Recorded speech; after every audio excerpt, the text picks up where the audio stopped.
This new Bethesda DLC, Shattered Space, is a lackluster DLC overall. This DLC does not introduce any new gameplay elements, so it's just following the standard Starfield game design without introducing anything new. There's no real changes to how the core game is played, so it's going to be a standalone story arc with introducing some new enemies and items. But once you leave this area, it might as well have just not even happened, except for the items you get. So there is new content in this DLC. That's really what you're paying the $30 for, or $35 if you pre-ordered the game with the premium edition. So the new content that's introduced, I'm going to say, is also very lackluster in my opinion for that price tag. So there's new items. You're going to have 19 new armor items in total. So that's about 3 different unique sets of armor, and then 3 variants of those, and then other miscellaneous armors. The 19's for the total number of pieces, not the sets. Then you're going to have 6 new weapons, along with different variants of those, and their modifications as well as a new selection of grenades, if you use grenades in this game. The main content of this DLC is going to be the 20 new quests that you're going to be able to play through. That is through the main storyline of the DLC. And the new planet. The new planet is Varun Kai, the homeworld of the Varun faction, which is a cult that worships a snake. There's a lot of Varun zealots throughout the Starfield universe, and with this DLC expansion, it fleshes them out more, as well as their dynamics with each other and how their cult is structured. So the new main storyline entirely focuses on the Varun cult.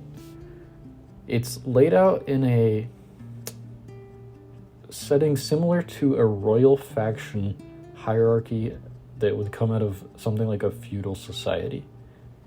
So when you start off this quest line, you're going to be introduced to 3 of the great houses of Varun, and you're going to be doing different quests that relate to those 3 house factions.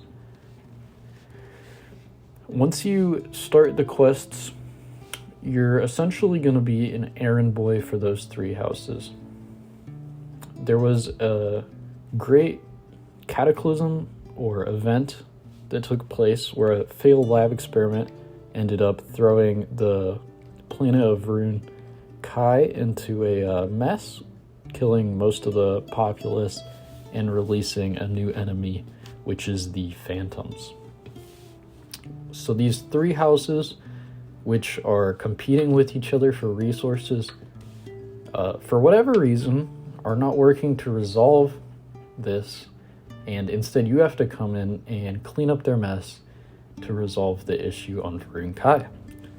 That's going to be the new storyline, and you're essentially just babysitting a bunch of nobodies. You talk to the High Council, and they send you to go run a bunch of errands for the 3 different households. That's the entire main storyline. You go, you run some errands for them, they come back, they fix everything like it should have been done without you telling them, and the quests to run the errands for them are essentially unrelated to the actual act of fixing anything. You're just solving some random problems for them, like finding a missing kid or whatever, or dealing with an absurdly annoying doctor. So once you get that, you complete all their errands, and you come back, you fix this machine, and you start the next phase of the storyline, which I'll leave for you guys. So there's not really any RPG elements that are in this DLC released in a Shattered Space. None of the quests give you the option to make any meaningful choices, and none of those choices would impact the actual game world itself. So the storyline is not great. The gameplay for the storyline is also pretty bad. There's nothing really too intriguing about the plot, and there's a couple missions that really had me pulling my hair out. The first mission that you're given to run the errand for the First Great Household is to find and kill the son of the First Great House, who is the next patriarch, or the heir to the house. This quest starts off terribly, and I mean terribly. It was one of the worst quests I've ever played. And the main reason for this is because of you get to his camp after searching for him and pinging a radar. So once you find his little camp, then you have to search for clues among the camp. Now, I don't know if it's just my poor eyesight or if it's an issue with my computer monitor or whatnot, but it probably took me about 20 minutes of searching just to complete this part, and I had to consult with a guide. I'm pretty ashamed to admit that, to be honest, because, usually I like to solve these quests my own self, and even though that there wasn't a quest marker, which I'm totally fine with, in most games I enjoy things like Elden Ring and whatnot, where it's not as direct in giving you instructions to complete the quests. This one was searching for clues. Most of them are really easy to find, but there was a blood stain that just completely blends into the background because of the color scheme of the planet. The blood, the red, completely matches the dirt color for me, so it was nearly impossible for me to find, and there's no highlighting with your focus tool or anything like that. It could just be me, honestly. That could just be my fault, but I was pulling my hair out with that part of the storyline. And then, you progress, and the next segment of story, I guess, for the next household would be finding a doctor that's been held captive. And once you find and rescue her, she is the most arrogant, annoying character I have interacted with in a while in one of these games. She immediately starts commanding you. You have no ability to refute her. Even if you start saying things to refute her, the story doesn't change, and she's just like, I don't care. Get out of my face. You're doing it anyway. I mean, honestly, I wanted to kill her right then and there as a game. But again, if I did, it's not like it would have changed the story in the end anyway.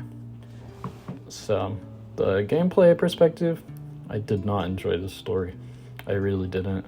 I really struggled to get through this DLC to make this review. Alright, so next up, this is priced at 30 to 35 USD, which is drastically overpriced for this amount of content.